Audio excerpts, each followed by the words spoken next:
Hagawane फलटणची doctor तरुणी यांच्यानंतर आणखी एका लेकीच्या मृत्यूने महाराष्ट्र सुन्न झाला। पर्यावरण मंत्री पंकजा मुंडे यांचे स्वीय सहाय्यक अनंत गर्जेंची पत्नी डॉक्टर गौरी पालवेने काल मुंबईत गळफास घेऊन आत्महत्या केली।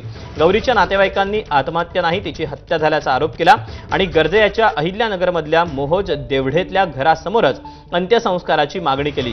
त्यावरून मोठा तणाव निर्माण झाला। पोलिसांच्या हस्तक्षेपानंतर अखेर गर्जेच्या घराशेजारीच गौरीवर अंत्यसंस्कार करण्यात आले।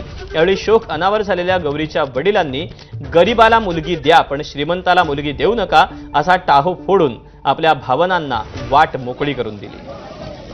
काही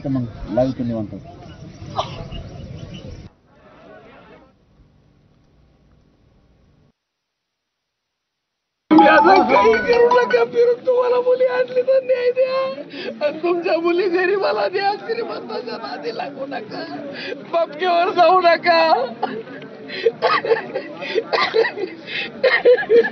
आता मी बोलू का?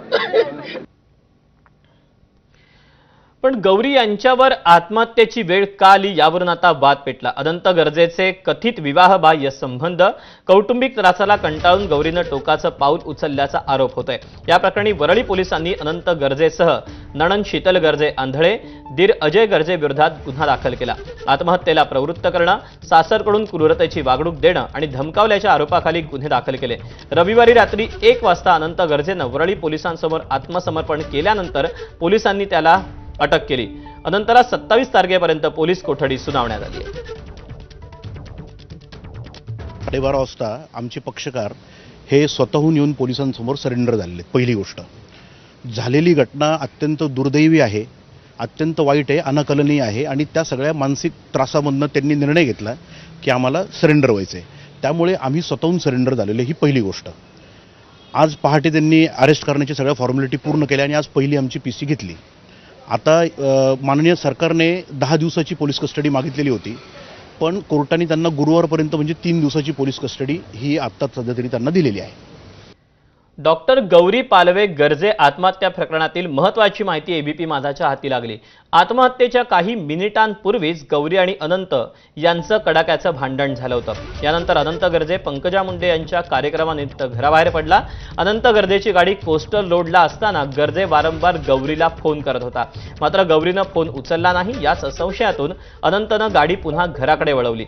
घराबाहेरून आवाज देऊनही गौरी दार उघडत नव्हती। आतून कुठलीही प्रतिक्रिया मिळत नसल्यानं अनंतनं खिडकीतून घरात डोकावलं।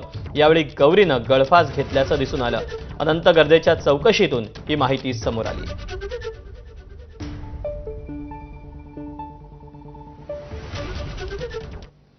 डॉक्टर गौरी पालवे मृत्यू प्रकरणात सामाजिक कार्यकर्त्या अंजली दमानिया चांगल्याच आक्रमक झाल्या। अंजली दमानिया यांनी गौरीच्या मृत्यूनंतर पंकजा मुंडेंनी पोलिसांना कारवाई करायला का सांगितलं नाही असा सवाल त्यांनी उपस्थित केला। तर यावर पंकजांचे मामा प्रकाश महाजन संतापले। दमानियांना पंकजारूपी कावीळ झाल्याचं म्हणत महाजनांनी त्यांना खडसावलं। पाहूया। तो पंकजा मुंडेचा पीए आहे म्हणून जर हे दाबलं गेलं तर तसं होऊ देणार नाही। मला तर पंकजा मुंडेंकडनं ही अपेक्षा होती की त्यांचं कालचं जे स्टेटमेंट होतं ते मी ऐकलं।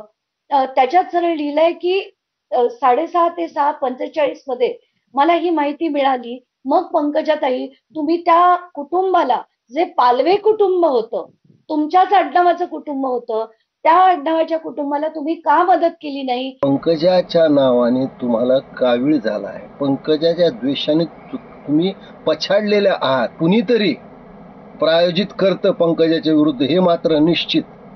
म्हणजे उद्या पंकजाची थोडी जरी बातमी आली, दुर्दैवानं तुमच्यावर तशी वेळ येऊ नये, पण तुम्ही व्हेंटिलेटरवर जरी असलात तरी ऑक्सिजन मास्क काढून पंकजाच्या विरुद्ध प्रतिक्रिया द्या। बीडसह राज्याला हादरवणाऱ्या सरपंच संतोष देशमुखांच्या हत्याकांड प्रकरणी प्रमुख आरोपी असलेल्या वाल्मिक कराडची